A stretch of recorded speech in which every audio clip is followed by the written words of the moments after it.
అమరావతిలో సంస్థలకు భూ కేటాయింపులపై పాత పాలసీని కొనసాగించాలని నిర్ణయం తీసుకుంది మంత్రుల కమిటీ. అమరావతిపై ఆసక్తి ఉన్న ప్రతి ఒక్కరికి కేటాయింపులు ఉంటాయని క్లారిటీ ఇచ్చింది. సిఆర్డీ అభివృద్ధి చేసిన ప్లాట్లు విక్రయించి రాజధాని నిర్మిస్తామన్నారు మంత్రులు.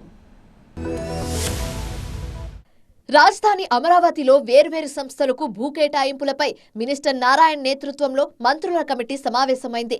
పయ్యావుల కేశవ్, కొల్లు రవీంద్ర, టీజీ భరత్, కందుల దుర్గేష్ సమావేశానికి హాజరయ్యారు. అమరావతి నిర్మాణంలో భాగంగా చేసే భూ కేటాయింపులపై గతంలో ఉన్న విధానాన్నే కొనసాగిస్తామని భేటీ అనంతరం మంత్రుల కమిటీ స్పష్టం చేసింది.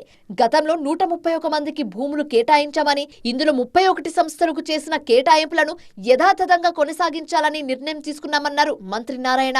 2 సంస్థలకు గతంలో కేటాయించినట్టుగా కాకుండా వేరే చోట ఇవ్వాలని నిర్ణయించామన్నారు. 16 సంస్థలకు స్థలంతో పాటు పరిధిని మార్చమన్నారు.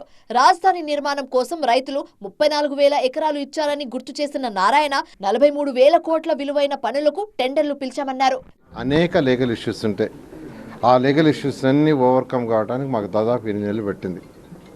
అనేక లీగల్ ఇష్యూస్ అవన్నీ ఓవర్కమ్ అయ్యి ఇప్పుడు టెండర్లు దాదాపు 48,000 కోట్ల రూపాయలకి టెండర్స్ పిలిచి అవన్నీ ఓపెన్ చేసాం.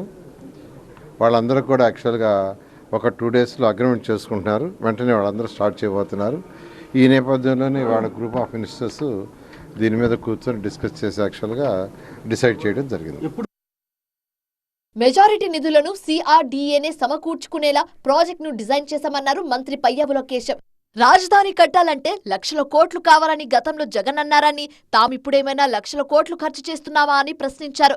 చంద్రబాబు నాయుడు గారు ఆ రోజు చెప్తే జగన్మోహన్ రెడ్డి గారు ఈ రాజధాని కట్టాలంటే లక్షల కోట్లు కావాలి, మా దగ్గర డబ్బులు లేవన్నారు. ఇవాళ ఏముంది, లక్షల కోట్లు మేము పెడుతున్నాం ఏమన్నా? సిఆర్డీఏ మొబిలైజ్ చేసుకుంటా ఉంది. సిఆర్డీఏతో నుంచే డెవలప్మెంటల్ యాక్టివిటీ స్టార్ట్ చేస్తూ ఉన్నాం. రేపొద్దున సిఆర్డీఏనే ల్యాండ్స్ అమ్మి వాటిని లోన్స్ని రీపే చేసుకుంటుంది. ఆసక్తి ఉన్న వారికి భూ కేటాయింపులు ఉంటాయని క్లారిటీ ఇచ్చిన మంత్రుల కమిటీ పనులు ప్రారంభం చేయడానికి సిద్ధంగా లేని వాళ్ల కేటాయింపులు రద్దు చేస్తామంది.